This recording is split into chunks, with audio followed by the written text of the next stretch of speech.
Keir Starmer is staring down the most dangerous moment of his leadership, a no-confidence vote that could shatter his career before the next election even begins.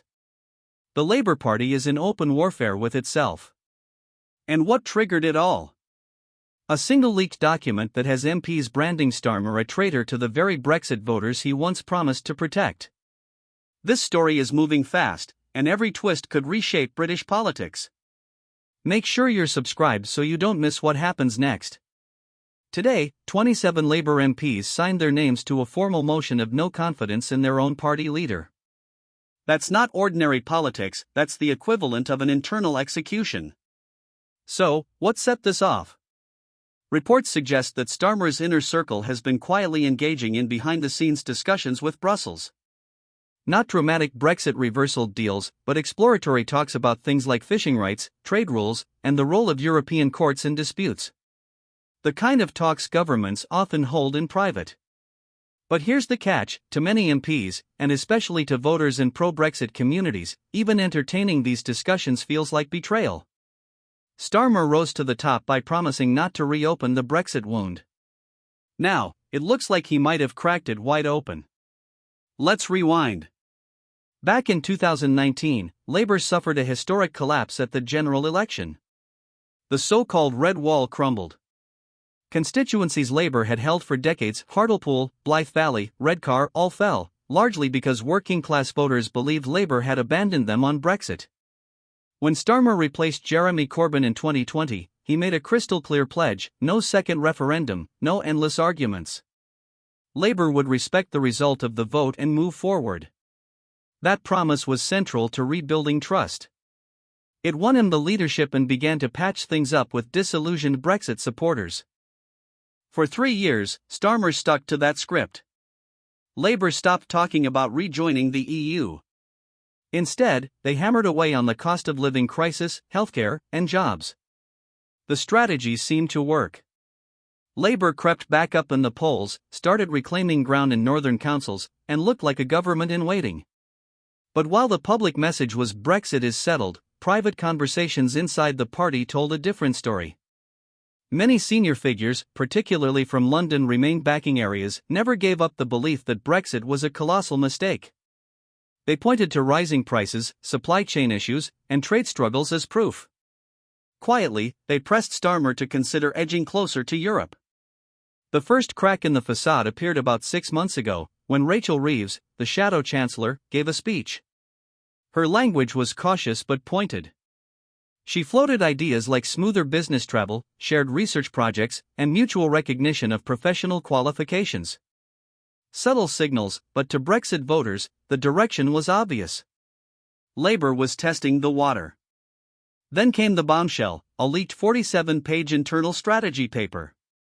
The document outlined ways a Labour government might seek warmer ties with the EU.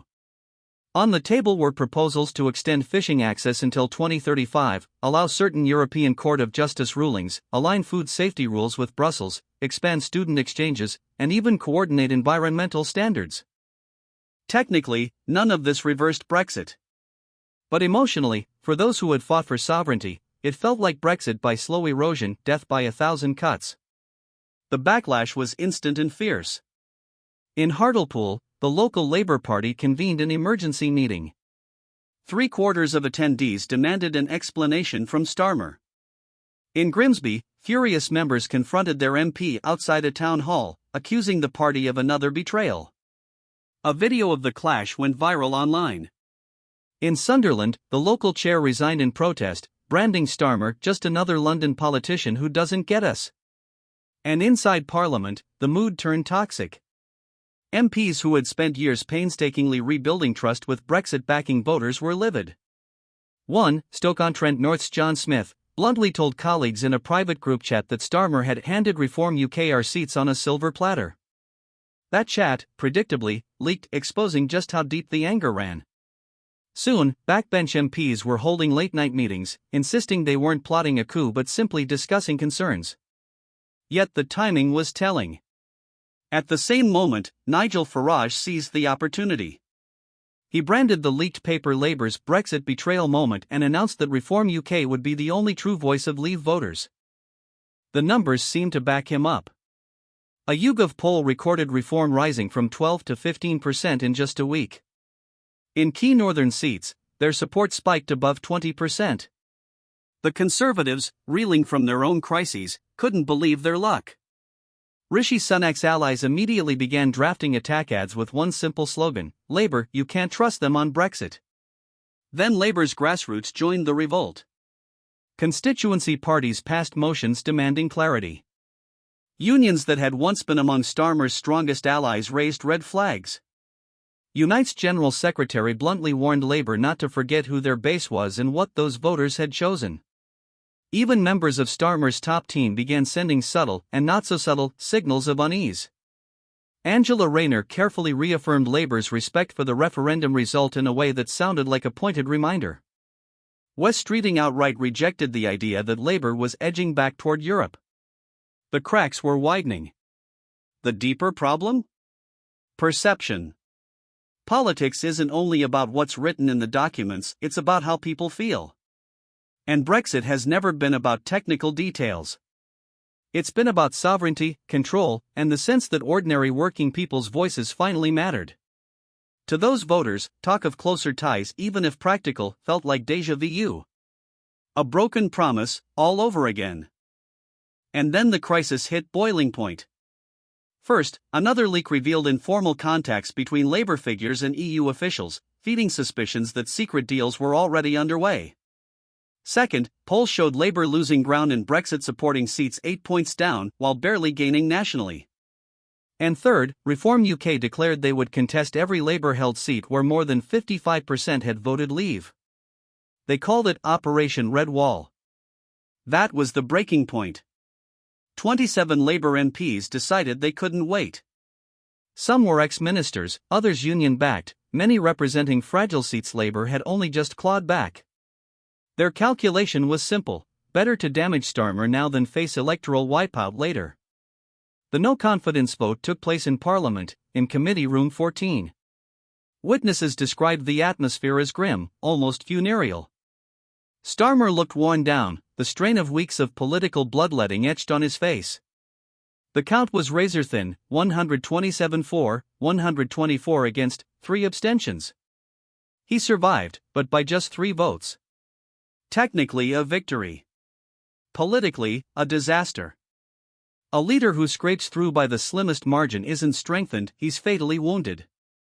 Within hours, local party chairs resigned, shadow ministers distanced themselves, and Nigel Farage gleefully called Starmer a dead man walking.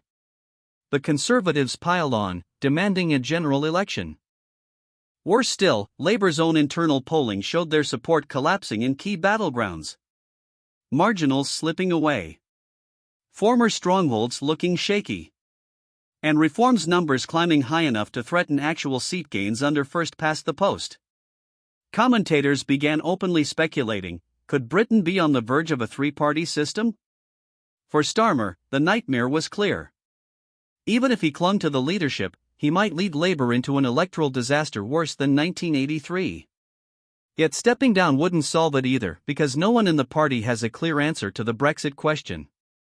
Angela Rayner, Wes Streeting, Rachel Reeves, all potential successors, but none with a magic formula. Meanwhile, the Conservatives were stabilizing, buoyed by economic indicators finally trending in their favor. Reform UK was raising millions to run candidates across the red wall. And the media narrative had flipped: no longer Tory chaos, Labour competence, but Labour division, Starmer weakness. Within 2 days, Starmer's personal approval ratings had dropped by double digits.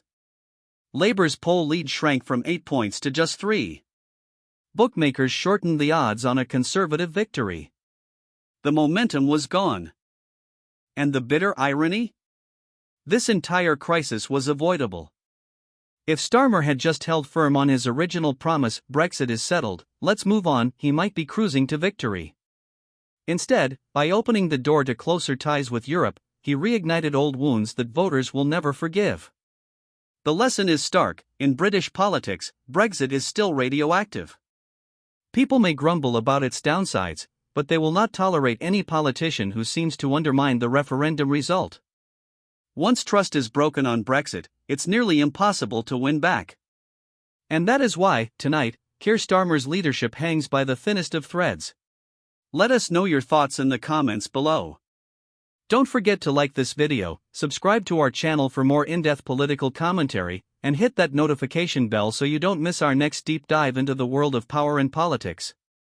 Thanks for watching.